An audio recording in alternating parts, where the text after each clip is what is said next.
1968.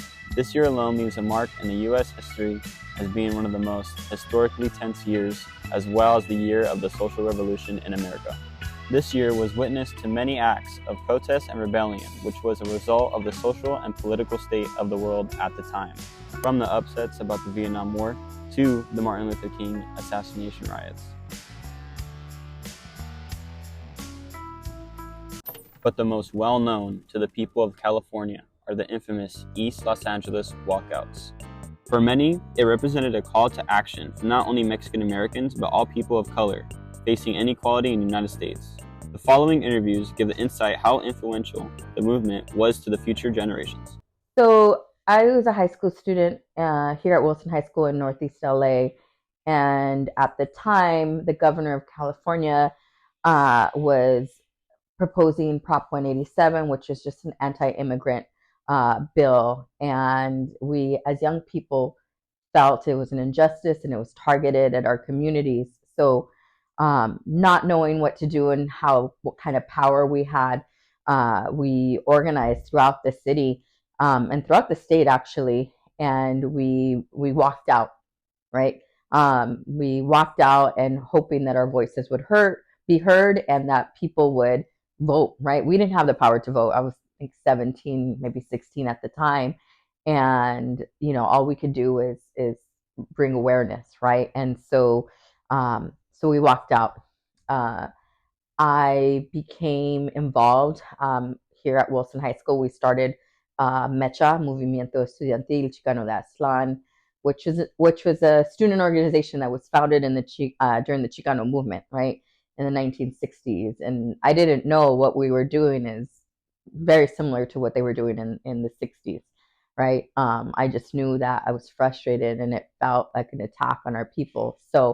Um, so we became active in our community and bringing awareness to other the plight of our people, and especially in regards to education.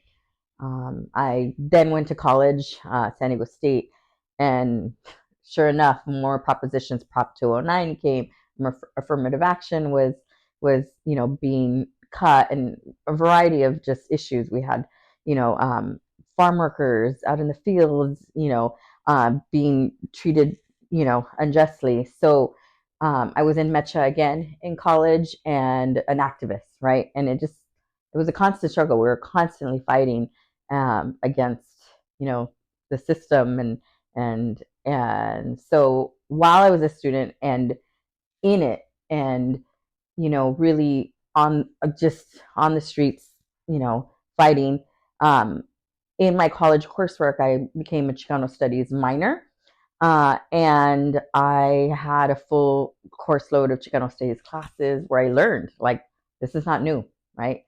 What we were doing as students is something that the previous generation had also done. And now, as I'm an educator, I'm seeing that the current generation is having to fight what we also fought. And so it's just this cycle, that a never-ending cycle, unfortunately, on attacks on people of color. So the Chicano movement in itself, yes, once I learned about it, it enraged me. I was like, how did this happen, right? How did no one say anything? Why wasn't more being done to protect, to protect the youth, right? To protect our future at the time, right? So I think that is in my heart and in my spirit, and why I'm a teacher today, right? I want to make sure that I constantly advocate for kids in my community, kids who look like me, who are brown and black, who are voiceless, and we cannot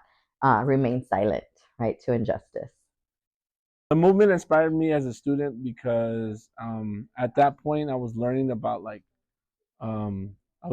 roots, and I was learning about like Latino history, and I was starting to really develop my identity, and then the movement kind of like enhanced that. So it got me to get involved in school more, but also like in politics, and also my own like my own identity, seeking who I was, right? So there was a lot of stuff going on because Proposition 187 was really like attacking the community. It was attacking the immigrant community. It was attacking what I felt like was the community that I belonged to. Even though I was born in the United States, I come from immigrant parents, so it kind of like motivated me to like. And honestly, like it if it wasn't for that movement, I think it fueled me to go to also seek higher education. So it kind of got me to like want to pursue a higher education because I wanted to improve my community. So it had a huge impact on me.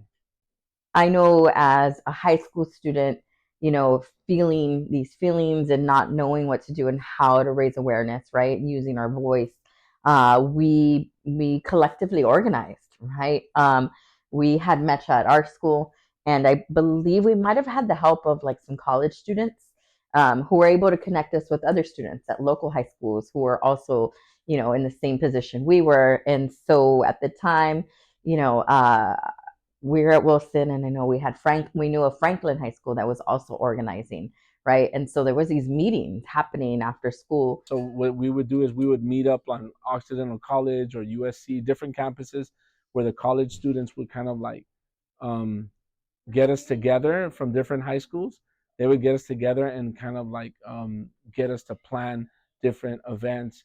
Um, so I remember it was Franklin, it was Wilson, and Belmont, and other high schools where we would sit together and we would plan out kind of like what was our next strategy.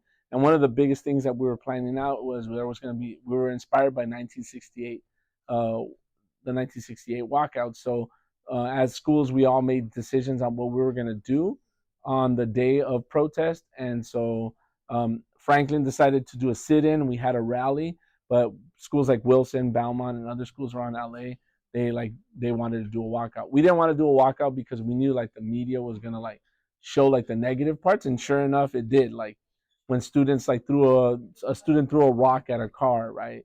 And so like that's what the news focused on, and they gave us very little airtime. My mom was one of the leaders of the walkout. She went to Lincoln. My dad was involved too. He went to Cathedral, so he didn't have as much of a leadership role like out in front, but my mom did. So I always kind of knew that as a kid. I didn't know like how special it was until like I would go to school like fourth, fifth grade or whatever, and I'd share it with my friends, and they got really tripped out. They're like, wow, like they didn't really understand like what that was, you know. So then I started noticing, okay, like not everyone's parents like spoke truth to power back in the day, right? So that's when I really started noticing that, oh, this is unique. And then as I got older and my worldview started growing, middle school, high school, then I really learned to like really value it. And also it helped me see injustices, right? Especially with the educational system, because that was like my main identity, was like being a student, you know. And I'm gonna date myself, but early 90s, a lot of conditions in the communities, in our communities, weren't good, right? There's a lot of racism happening, a lot of institutionalized racism, not only in education but also with law enforcement. So so I saw a lot of injustices there as well. You're talking about the 92 riots, and LAPD was off the hook and all that stuff. So all these things were really hand in hand. So I started to like put all that together as a young man.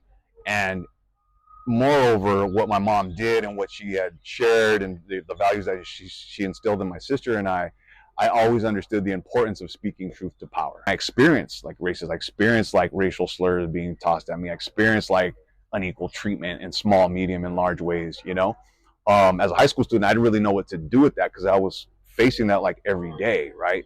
So I sort of rebelled, and my grades tanked. I quit basketball after my junior year, and made some really bad decisions, So I kind of got off track for a while because I was like, well, I'm supposed, like, my parents are telling me this one thing, they raised me with these values, but now they put me in this situation in this school where it's like, it's contradicting that, you know what I mean? So it took me a while to kind of reconnect, right? And like find my voice and find my place in that, to then like channel my energy and like that, that young kind of sense of anger and frustration, like in more healthy ways. So I went to community college. And then when I was in community college, that's actually when I met Mr. Dueñas, because then I started working with the Chicano Youth Leadership Conference, which is a legacy, part of the legacy that Sal Castro from Lincoln High School, who was a teacher and my mom's mentor, and my mom, right, helped establish and run a high school conference for LUSD students, and it's around, Chicano youth leadership and cultural empowerment and that sort of thing. So that's where I actually met Mr. Duenas over 20 years ago. We were camp counselors at that conference working with high school students. And then from then on, like I really started getting more empowerment. Like I said, I started channeling a lot of my frustration and sense of injustice in more healthy ways. I transferred up to San Francisco State University and got turned on to like bigger movements up there, right? In terms of, you know, justice for African Americans in this country, for Arab Americans in this country, because that was at a time when, you know, Arab, and still like that, unfortunately, but Arab Americans were, you know, profiled and criminalized in a lot of different institutions. So I started to become like kind of more like human rights, right? That was kind of like my growth in that sense. But always knowing like Chicano movement and Chicano empowerment and stuff like that was kind of my jumping off point, you know. And so now I could say that that's partly what's led me to do what I do today, which is teach and educate and empower and try to change things in small, medium, and large ways. The East Los Angeles walkouts was one of the biggest and most influential acts of protest in United States history to this day. They wanted not only civil rights, but the freedom and access to an education, and an overall reform of the entire schooling system.